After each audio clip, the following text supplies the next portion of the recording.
Hey friends, it's Charles Warger. Now I was watching this Michigan podcast. And this Michigan podcast, get this. They blame the 2016 Ohio State game for the gap between Ohio State and Michigan. The 2016 game, if you don't remember that game, that's the game where it was tied, went to overtime, Michigan kicked, Michigan, I guess they kicked the field goal. They were up by 3.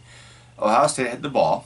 It was fourth down, fourth and half a yard or whatever. Ohio State did a quarterback sneak, and that's when it was a spot, and it really just depends who you root for. If you're a Michigan fan, you think it was short. If you're an Ohio State fan, you think they got it.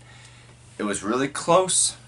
I will say that referees tend to get people the spot, but he could have been short. I'll admit that.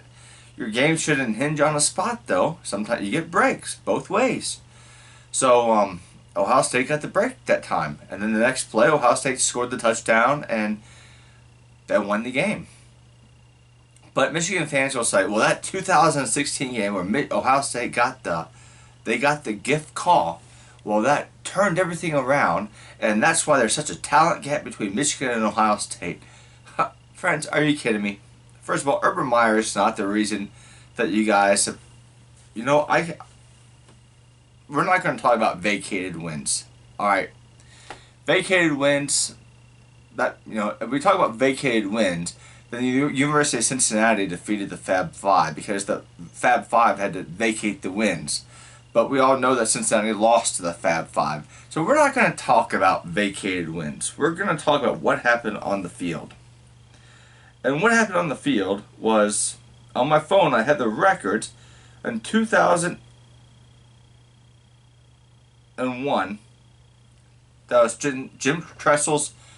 This is what turned around the Ohio State-Michigan rivalry. Nothing to do with Urban Meyer. Jim Cooper, he's gone. They hired Jim Tressel. Jim Tressel goes to the Ohio State-Michigan game. He takes the microphone and he says something, I'm going to paraphrase, but he says, our players, they're going to make this university proud in the classrooms. They're going to make this university proud in the community. And in 200 and something days in Ann Arbor, Michigan, they'll make you proud. Man, you get goosebumps if you were there and you listen to that. Finally, you have a Ohio State head coach in basketball season that is skipping all ahead over football season to that Michigan game. That is when the Michigan domination started.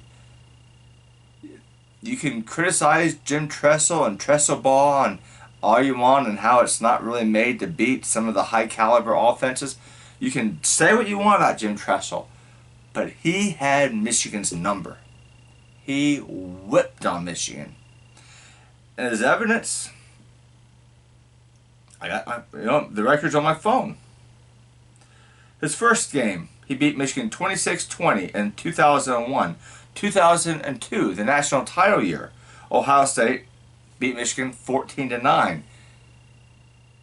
So he starts out 2-0. The next year he loses to Michigan. And guess what? He wouldn't lose again. Jim Tressel lost one game to Michigan. From 2001 all the way to 2010, he lost one game.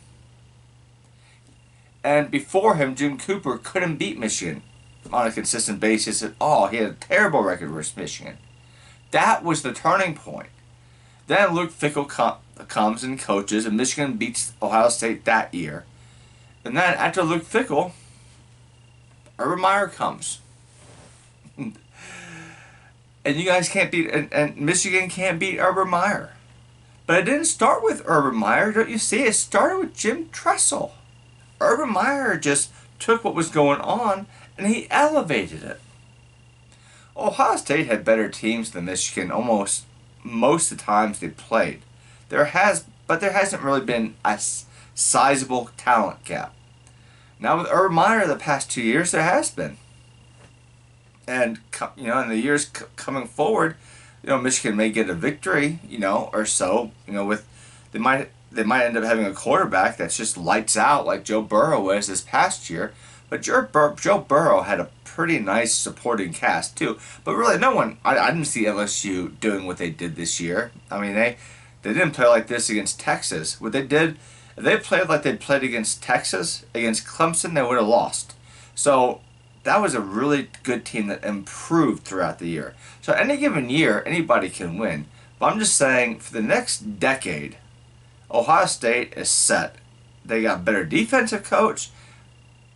Ryan Day is better than Harbaugh. We getting a what? I mean, but this started with Tressel. So Michigan fans, you might want to take the narrative and change it to, oh, we were cheated out of the 2016 game with a call that could have gone either way. And probably most football games actually would give the spot. So don't claim cheat. If it wouldn't have made it, I would be sad too, but I wouldn't be crying 4 years later. Don't say that turned the game around. You sound like an imbecile when you say that. Jim Tressel turned the game around.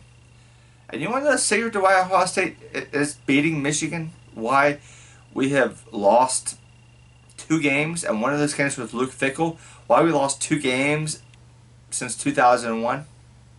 Because Ohio State cares a lot more.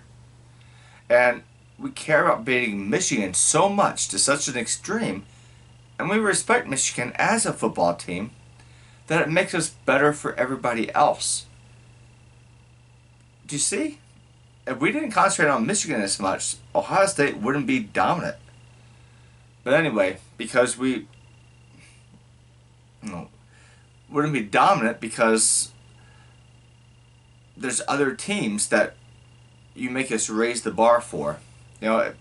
We might have struggled with Indiana more if we didn't know that we had to beat Michigan. So the Michigan rivalry actually helps Ohio State a lot. It should be helping Michigan. And I think it does in the long run, but just not being able to beat Ohio State's tough. But anyway, as a Michigan fan, I wanted to educate you. It didn't start with Jim Tressel. That's not the talent gap. The talent gap may have the large talent gap. No, it didn't start with Urban Meyer. The large talent gap might have, but Ohio State won 10 years with Jim Tressel before Urban Meyer ever even came. So anyway, thank you very much, and God bless you.